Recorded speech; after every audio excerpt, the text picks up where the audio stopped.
Hello everyone. Hello once again. It's Real Talk with Data podcast. My name is Adedamola Emmanuel. I know you'll be rhyming this thing again anytime you listen to it, like, okay, I know what she's gonna say.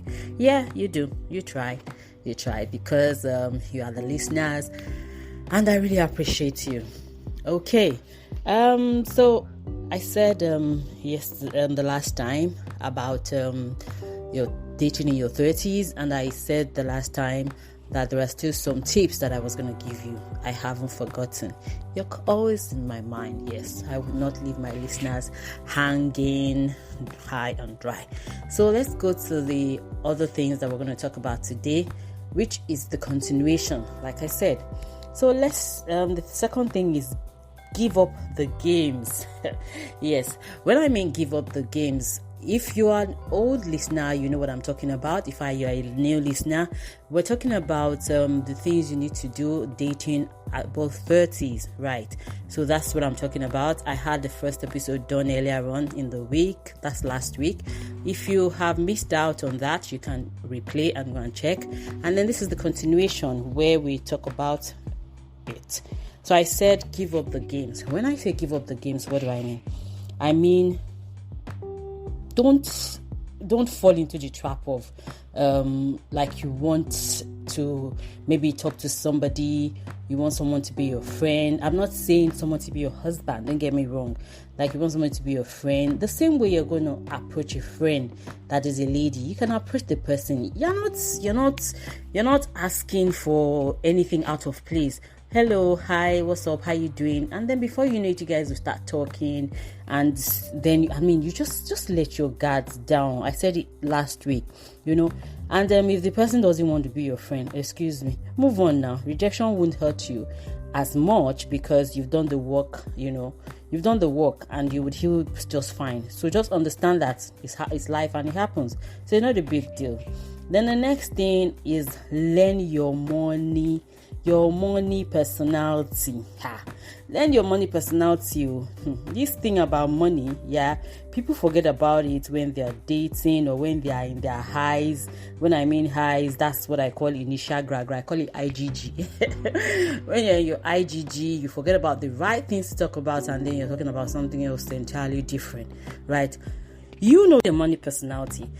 Above 30, you've probably been working, or you've probably, I guess so. Hopefully, I pray so, depending on the environment that you are and the country that you are, because I know what I'm saying. But in your 30s, at least, you must have had a little bit of, comfort. And so you don't want somebody that will be coming to question your comfort or will question how you live. So I watched something yesterday, and then the person was saying something like she cannot start with somebody that doesn't have anything. If now she wants to get married, she can't start with somebody that, if you hear from her aspect and you don't know her story, you probably say, once they go dig and stuff like that. But she said something that struck, and she said she's been there, done that before. Right, she's been there, she's done that before, and it was not okay for her.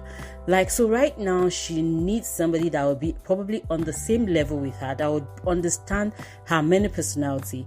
Then they can roll together, right? You see, this money has power. It gives status, it gives security or resources to be enjoyed. So it's very important that you date the people you can relate with the same way you do if you are hoping to develop a serious relationship. It's important too. Financial problems in relationship, sometimes, I would not say most times, they cause divorce, right? Because somebody else might be reckless and then the other person might be a saver.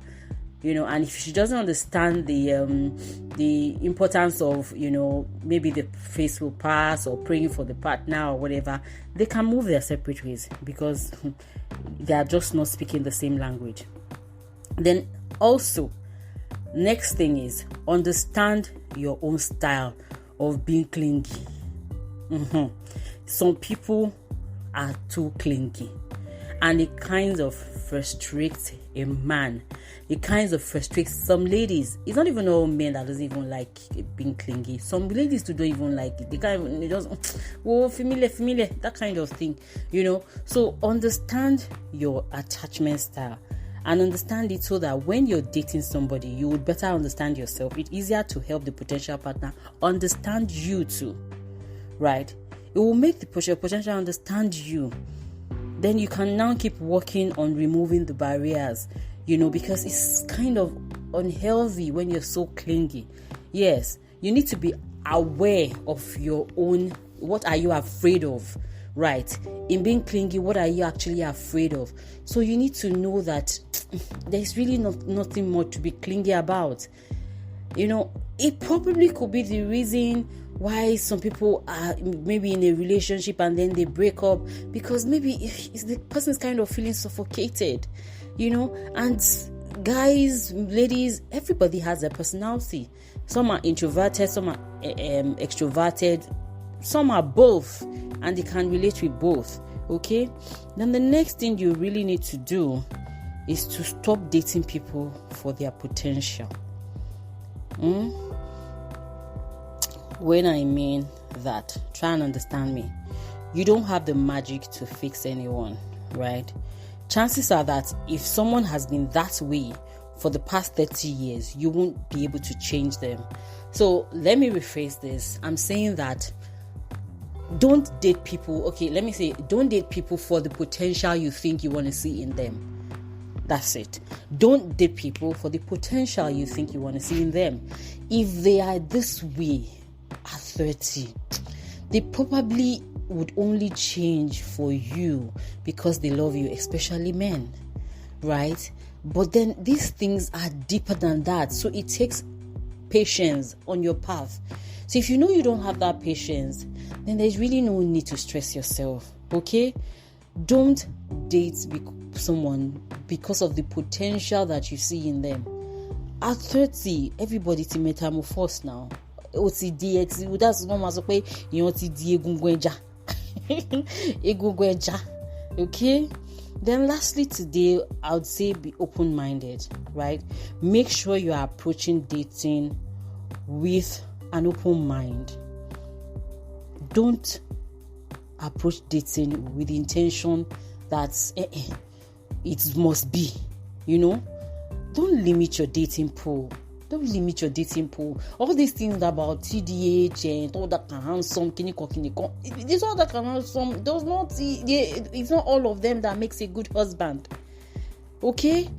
All these fantasies that we have read in Mills and Boone can be so frustrating sometimes because you're looking for that perfect person. Seriously, there is no perfect guy. Are you perfect yourself? As a lady, there is no perfect lady. Are you perfect yourself as a guy? Okay? In your 30s, calm down, right? Be open. I'm not one of those people that think because standard to hide you, that's why you're still single. No, we're talking about real things here, right? We're talking about real things. As much as you're in your 30s, I would say you can't afford to be desperate, but there's some little things that you need to just watch out for, okay? And if I'm going to talk about this thing and I won't talk about Christ in it, then we have not started. My brother, my sister, combination and permutation cannot be done by anybody if not God himself. As long as you're still 30, even if you're 30 and you want to date in your 30s or dating in your 30s or whatever, put God first, please, and know that he would always be there for you. I've said too much today, but we need to stop right here. It's a lovely time, always a lovely time. Subscribe, send to a friend, to send to a friend, and to send to a friend, and know that I am minding my Father's business. Have a lovely week. Bye. Thank you.